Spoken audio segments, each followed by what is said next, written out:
Pili to eh. Patay gihapon bro.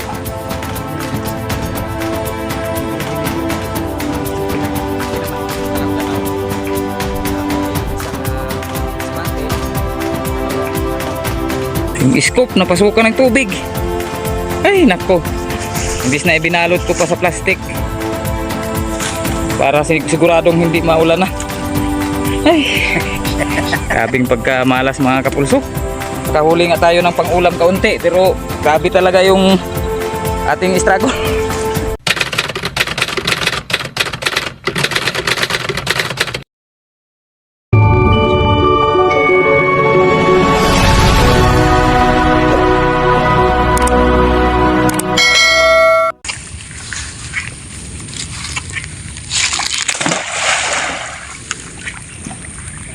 Alam mo kaya diyan no? Naanod siguro tong dako nga kuan diri no? Latayan. Meron ng usok eh. Duwa na sila diha malatayan. Magawa kami ng madadaanan. Kasi masyadong malalim yung tubig. Yung dating inaanuhan namin dito, yung dating tinutulayan namin nawala, inanod. Inanod yata nang lumaki yung baha.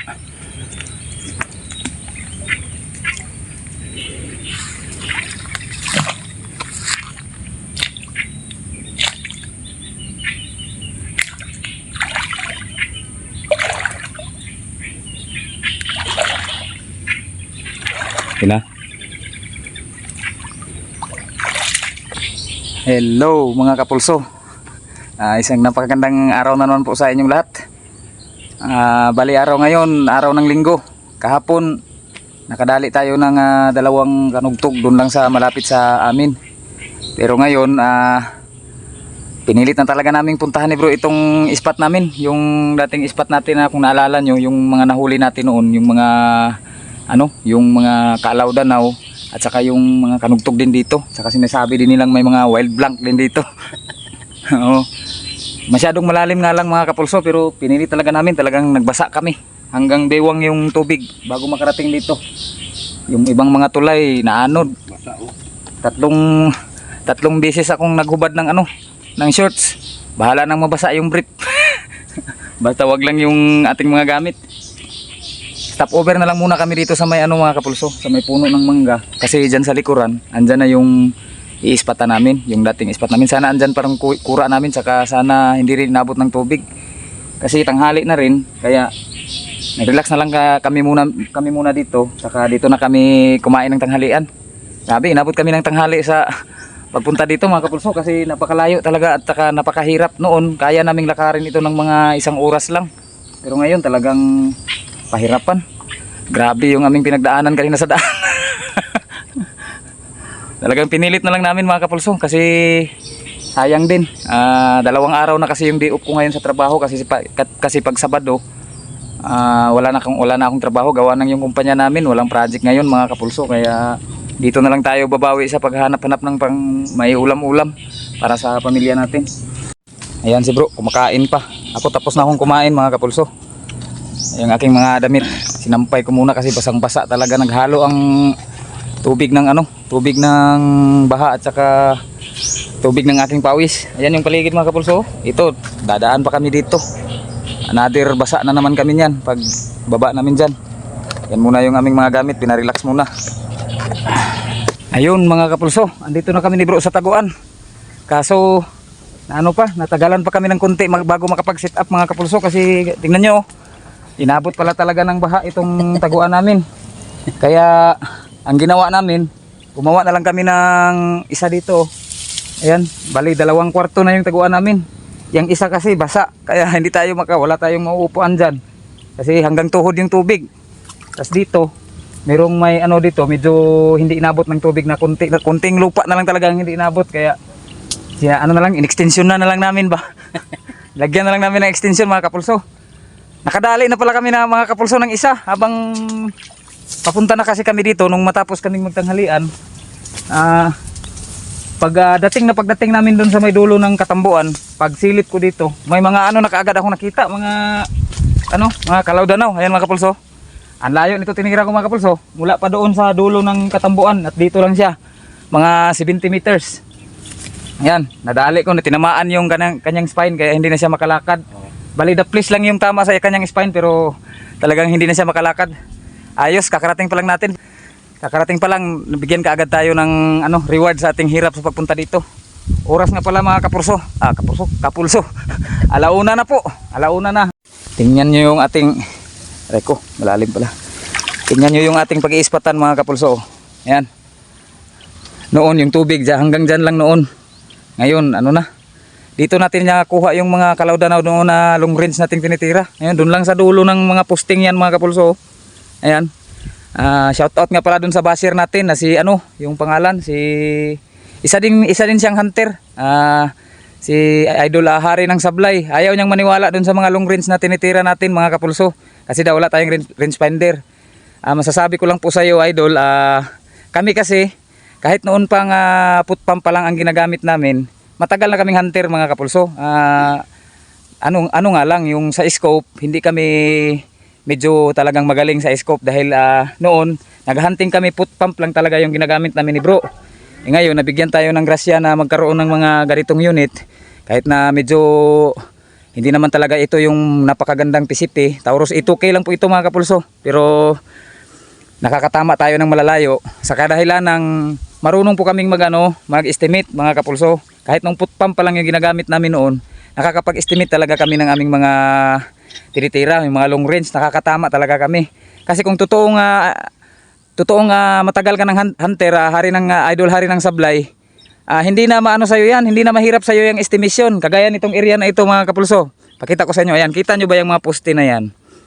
Ito mga kapulso, na ang distansya nito mula doon hanggang dito sa kabilang dulo, 100 meters. Ayan.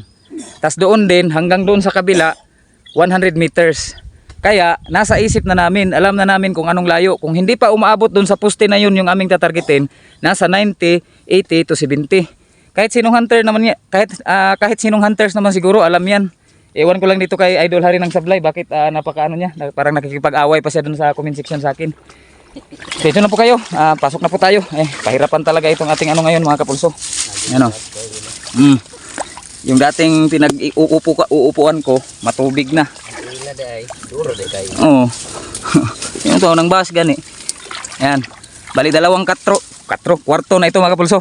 Dito yung isang kwarto hindi mapwestuhan kaya ginawa namin dito. Kabila. Ayan. Dito kami sa medyo tuyo ang lupa. Yan yung ating unit. Ready na, nakasilip na. Stay tuned lang po kayo at bibirada na po tayo. Ayan, ang dami ng ating silipan. Sana mapagbigyan.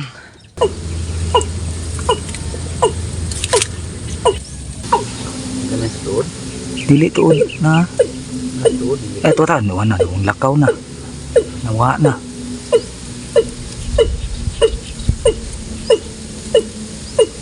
Mutungaran nagbalik ng ulo niya ron. Bantay lang. Naklaro na po gamay ang ulo. Tirahon ako.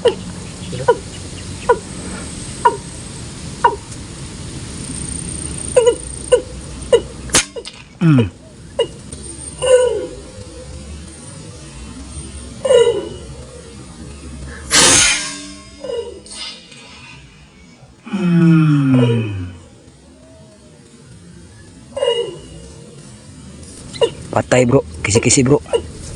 Na. Kisi-kisi. Oo. Patay bro. Tub-tub gitu siguro to. Kisi-kisi. Nananlikodan ng kuhan. Tapad anang murag na tambo nga tagas nga. Napay kauban nanapay kauban. Baid ay bro, baid. Tapay isa Trahon ako bro. Nagiduol niya ang patay bro.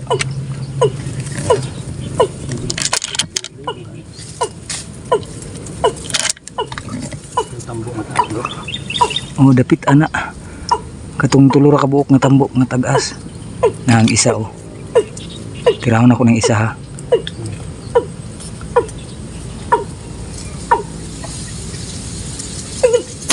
Patay gihapon bro.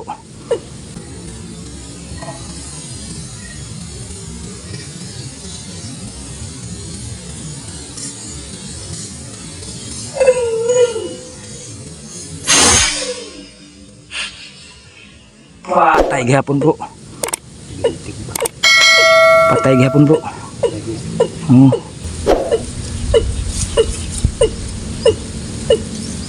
Mga kapulso, may dumapong punay dito sa puno. Bibirahin ni bro. Ibibidyo ko lang mga kapulso. Para makita nyo kung paano niya patatamaan. Malaking punay ito. Dughan na gid bro. Bira na, labo nag-atubang. Okay.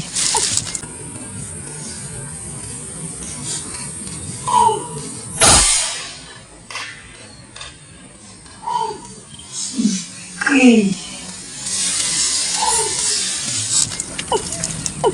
Ayun na. Ha? Ayan mga kapulso, pinagpupulot na po ni bro yung mga natira natin. Bali doon niya ipinulot yan mga kapulso. Mga 70 meters. Doon, ayan yung pinanggalingan niya. Mula dito sa taguan natin. Mga 65 to 70. Kaso nung ano na, napulot niya na hindi pala ito mga hindi pala, akala ko uwis. Ayan o. Ayan si bro. Akala ko uwis, mga lang pala yung mga tikling na maliliit, yung ang tawag dito sa, unsay tawag dito sa ato na bro? Tugsik. Mga tugsik. Tapos yung langit mga kapulso. Ha? Tikling gyapon na. Kaso yung langit mga kapulso, ayan na naman, nagbabadya na naman mga kapulso. Nako. Pinapalibutan na naman kami ng napakabigat na dagim. Dagum. Ewan kong tawag sa Tagalog yan mga kapulso. Basta ganito na mga kapulso ang langit, talagang medyo na na kami na yung parang nabalaka na kami ba. Kasi napakalayo nito. Pag binuhusan tayo ng ulan ngayon dito, patay tayo. Yan, kinuha muna ni bro yung speaker kasi baka bumagsak tong ulan ng malakas, mabasa. Kami paano na ito ngayon? Ewan kung anong magiging desisyon namin ito. Ayan mga kapulso, ang liliit lang pala pero natatamaan natin sa ganun kalayo. Layo kayo do? Akala ko kasi mga mga uwis kasi yung ulo lang, malalaki kasi yung ulo. Yung ulo lang yung nakikita ko. Bali nakatatlo na po tayo. Yung isa, yung natira natin kayo na nung nasa daan pa lang tayo, yung isang Kalaw Danaw. At saka si bro, may natira din palang isang dyan. Isang dyan sa puno na yan mga kapulso. Isang spotted na hindi na naibidyo. Hindi ko naibidyo kasi hindi ko na piniran niya na kaagad. Yung punay naman mga kapulso, sayang. Lang kasi, nadaplisan lang ni bro, nakalipad pa. Yung mga kapulso, parang na yata talaga. Ayaw na magpapigil, bumabagsak na ang ulan. Sayang. Kakasimula pa lang sana natin pero ayan nga yung aking mga kapulso, yung aking unit. Nakabalot na ng plastic yung scope. Yung kay bro, may nakasilupin bro. May plastic din palang dala si bro. Sayang itong Kalaw Danaw, hindi natin na i-video. Hindi ko pa na i-set up yung ating side cam kanina. Naglalakad pa kasi tayo ng matira natin yan. Kita-kits po tayo sa bahay para sa ating pagmumukbang nitong ating mga nadali mga kapulso, pagluluto. At saka siyempre sa mga shoutout pa rin ninyo. Magsa-shoutout pa rin po tayo sa ngayon. Pero lakaran po munang mahaba-habang lakaran to. Siguradong basa kami nito mga kapulso, pero titiisin natin at least. Nakapang-ulam pa rin naman tayo sa sa ating panghapunan. Ayan malaki naman itong Kalaw Danaw. Tsaka may isang spotted, tapos dalawang tugsik, yung tikling na maliliit. Ayos pa rin. Solve pa rin ang ating hapunan yan mamaya. Mga kapulso, sa kakamadali. Nahulog ako sa ito, napakalalim pala dito. Yung dinaanan namin kanina, dito lang pala banda yun. Diyan ako nakadaan. Nahulog ako hanggang dito yung tubig mga kapulso. Ayan yung basa yung aking ergan na rin, nabasa rin. Ayan mga kapulso, nalangoy talaga siya sa tubig. Yung side cam na pasukan ng tubig. Bro, ayan bro. Yung scope na pasukan ng tubig. Ay nako, imbis na ibinalot ko pa sa plastic para siguradong hindi maulan na. Ay Grabing pagkamalas mga kapulso. Kasi itong langit kasi ang dahilan ito. Pabiglang kumukilimlim. Ang init-init kanina. Ay nako. Mga kapulso, ganito talaga ang buhay ng mga hunter mga kapulso. Ayan, makakahuli nga tayo ng pang-ulam kaunti. Pero grabe talaga yung ating struggle. Napakalalim pala dyan, oh. Grabe mga kapulso. Hay, Ginoo ko. Mga kapulso, hindi na lang po natin siguro ipagpapatuloy itong video na ito sa ngayon kasi kung ipapakita pa po namin sa inyo yung pagluluto at pagmumukbang natin mamaya, hindi ko na ano tong irgan ko. Mawala na akong oras kasi bukas duty pa ako sa trabaho. Kailangan ko kasi itong anuhin mamaya, ilinisin lahat kasi talagang naano siya. Nakaswimming talaga ba? Buong irgan talaga nakaswimming. Sa susunod, babalikan na lang po natin yung ating nagawang pwestuhan doon pag medyo maganda na yung panahon saka pag hindi na mahirap pasukin. Ngayon talagang pinilit lang talaga natin pero ayun nga, nadisgrasya pa tong gamit natin. Kailangan ko pang anuhin to mamaya, i-dismantle ko pa lahat ito mamaya kasi sigurado ako pinasok ng tubig itong baril. Kailangan itong anuhin. Yung i-servicing ba? I-servicing ko muna ito mga kapulso. Hanggang sa susunod na pagkikita-kita na lang po natin ulit. Bye-bye. Masaya pa rin kahit na grabe mga kapulso.